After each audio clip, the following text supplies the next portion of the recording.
il y a une phrase très mystérieuse dans Matthieu chapitre 2 verset 15, très mystérieuse et auquel personne ne fait attention. On sait que l'enfant Jésus fuit Hérode, il se réfugie avec sa famille en Égypte, et à ce moment-là, Matthieu commente en disant « Ainsi s'accomplit un oracle prophétique en Osée chapitre 11 verset 2 « D'Égypte, j'ai appelé mon fils ».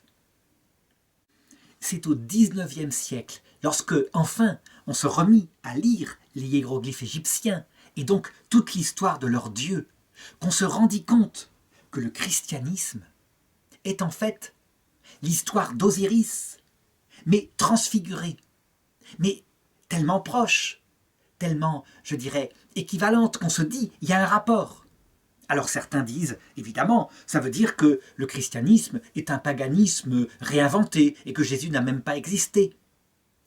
Il y a autre façon de le voir, c'est que le Verbe éternel, pour révéler aux hommes qui est son Père, l'amour, l'humilité de Dieu, a choisi de s'incarner et a choisi de mourir à la façon dont cette histoire d'Osiris s'était passée et avait tellement profondément touché les peuples païens, donc l'Égypte antique. Alors, il faut ici faire le rapport pour bien s'en rendre compte.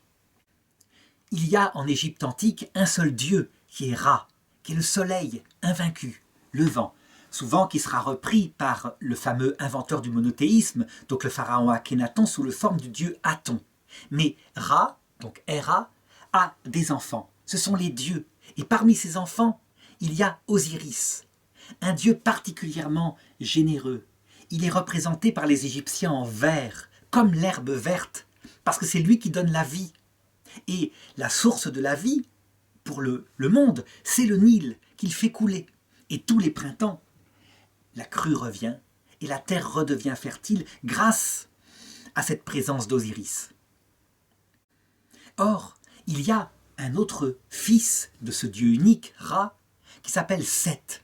Et Seth, c'est le dieu du désert. Il est représenté comme une sorte de tamanoir avec un museau pointu. Il est rouge et il vit là où il n'y a pas de vie. Et il ne cesse d'être jaloux de son frère qui foisonne de générosité et de vie. Et lui, quand il arrive dans un lieu, eh bien le désert s'avance. C'est ainsi que les Égyptiens voient la lutte entre cette bande verte du Nil et, de part et d'autre, le désert qui menace sans arrêt si on ne fait pas attention à l'irrigation des champs. Et donc ce dieu Seth, rouge de jalousie, invente une ruse terrible pour arriver à tuer son frère et à prendre son royaume. Un jour, il construit un magnifique cercueil en or massif et il invite tous ses frères, tous les dieux fils de Ra, à une fête. Et il dit, celui qui réussira à rentrer dans ce cercueil, il lui appartiendra. Évidemment, il est à la taille d'Osiris. Osiris y rentre, il lui convient parfaitement. Alors Ra se précipite, ferme le cercueil sur lui et le jette dans le Nil où Osiris se noie. Et ensuite, il découpe son corps en 12 morceaux, les disperse dans toutes les parties de l'Égypte, donc du monde entier à l'époque, de manière à ce que personne ne puisse le ressusciter. Et il est bien débarrassé, il est enfin le maître de la terre, lui, ce démon rouge. Seulement, il a oublié quelque chose, c'est l'amour intense que porte à Osiris sa femme, qui s'appelle Isis. Et elle va passer tout son temps à récupérer les morceaux du corps de son mari pour les réunir.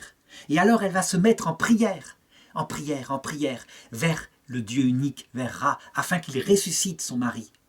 Et il va ressusciter.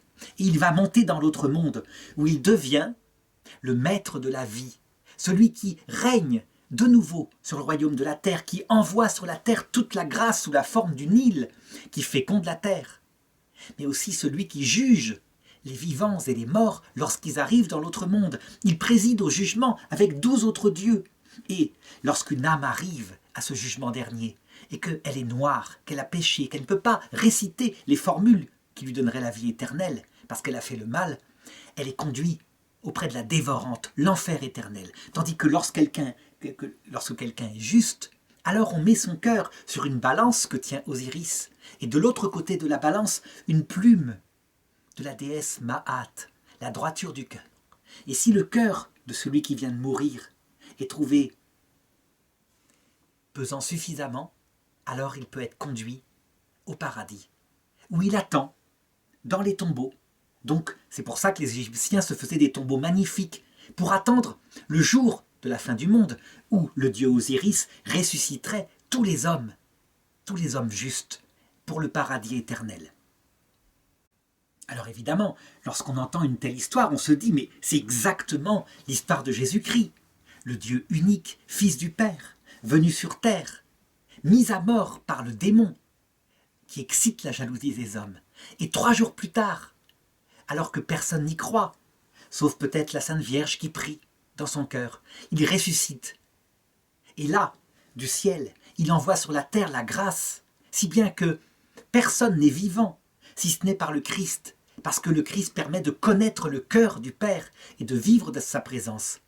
Quant au Christ, il attend l'heure de notre mort, et c'est lui qui préside au jugement dernier, accompagné des saints et des anges. Et si notre cœur est trouvé juste, alors il est emmené vers le paradis, tandis que s'il est trouvé injuste, avec comme critère l'amour et l'humilité, pour mesurer cette justesse, alors il est conduit en enfer.